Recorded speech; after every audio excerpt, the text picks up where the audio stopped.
多謝主席。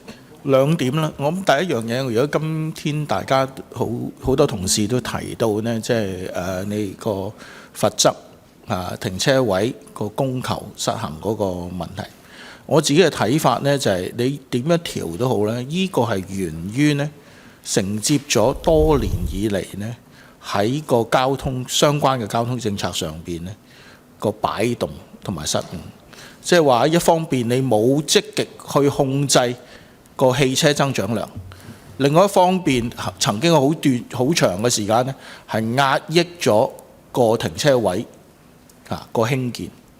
嗱，你喺短時間裏面你點樣調整都好，我明白你講係困難。嗱，點樣細調我今天唔講啦。但係實質嚟講，如果你呢個大政策你都唔能夠往前向看，大膽去講個藍圖，因為我哋主席都提過好多次藍圖呢個問題，你永世都解決唔到嗰個問題嚇。咁我自己真係期望你盡快能夠真係有一個清晰嘅政策。你一係就話即係一定有人反對嘅，一係你就壓縮嗰個汽車增長，一係你就諗方法大幅去增加個停車位。但係現實嚟講喺市區裏面，你點樣大幅增加停車位呢？我都睇唔到嚇，我都代你辛苦，但係你都要有個政策喺度嘅，你不斷調節冇用嘅，係咪？第二點呢，就我亦都同意一啲同事嘅睇法，就係如果我睇翻個相關嘅罰則，尤其是違例影響安全嘅一啲罰則，我睇唔到個阻嚇性。衝燈呢個問題，即係個人觀察係越嚟越嚴重。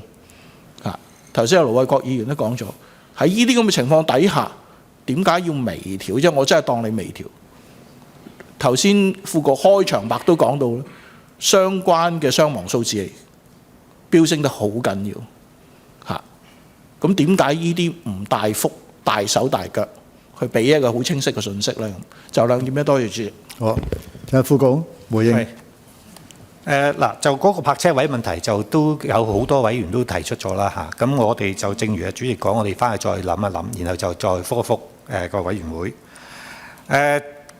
其他嘅違例交通違例事項嚇，就係咪有即係再調高嘅空間呢？